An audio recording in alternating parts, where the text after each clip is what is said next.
রোজকার মতো আমরা সকাল সকাল অফিসে গিয়ে কাজ করছিলাম। হঠাৎ দেখি বাইরে খুব আওয়াজ হচ্ছে। বেরিয়ে দেখি টিএমসির মিছিল বেরিয়েছে। কালকের ব্লগেও একটা মিছিল দেখিয়েছিলাম, ওটা ছিল সিপিএমের, আর আজকে যেটা বেরিয়েছে ওটা হচ্ছে টিএমসির। তারপর অফিসে কাজবাজ কমপ্লিট করে দুপুরবেলা একটু আইসক্রিম খেতে বেরিয়েছিলাম। হঠাৎ এই কাকুটা চোখে পড়ায়, এখান থেকে দুটো কুলফি নিয়ে নিই। দোকান থেকে কিনে তো অনেক আইসক্রিমই খাওয়া হয়, বাট এই আইসক্রিমের টেস্ট আলাদাই। তারপর অফিস ঢোকার পর আবার যখন কাজে বসি, আবার সেম দেখছি, আবার আওয়াজ হচ্ছে, খুব সবাই দৌড়াদৌড়ি করছে দেখার জন্য কি এবারে বেরিয়েছে বিজেপির মিছিল। কাল থেকে আমরা শুধু মিছিলই দেখে যাচ্ছি, আর আমাদের যা এক্সাইটমেন্ট মিছিল দেখার জন্য। আমার এই নিয়ে সেকেন্ডবার ভোট দেওয়া হবে।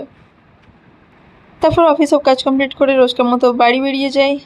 আমি বাসে আজকে বাড়ি এসেছিলাম। আজকে বাসে মারাত্মক ভিড় ছিল। আজকে যেহেতু হনুমান জয়ন্তী, তো আমাদের এখানে হনুমান মন্দিরে প্রসাদ বিতরণ করছিল। তো এটা প্রসাদে খাওয়ার লাইন।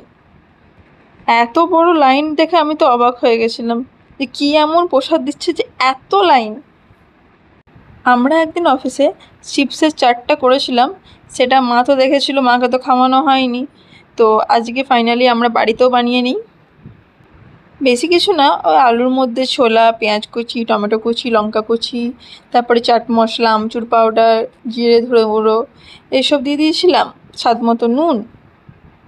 তারপর আমার কাছে একটা সস অ্যাভেলেবেল আছে ভেলপুরির, ওটা দিয়ে দিয়েছিলাম। আর দিয়েছিলাম টমেটো সস আর তেঁতুলের যে জলটা, ওটাই। আমার একটু চটপটা খেতে ইচ্ছাও করছিল, বাট তেঁতুল খুবই কম ছিল বলে খুব একটা টক হয়নি।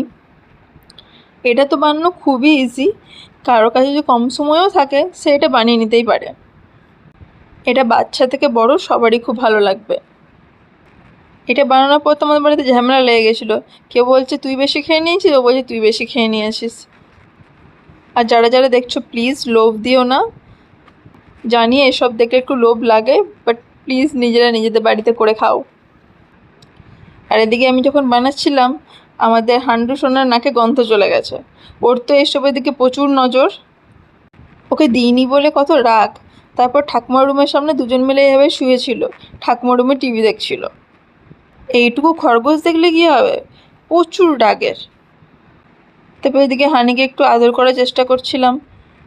হ্যাঁ, আমি চেষ্টাই করছিলাম, ও আমাকে আদর করতে দেয় কোথায়। মানে ওর মন মর্জি, যখন ওর ইচ্ছা হবে তখন ও আমাকে খুবই আদর করবে, আর যখন ইচ্ছা হবে না তখন আমাকে ছুতেও দেবে না। এর জন্য এইটুকুই, টাটা।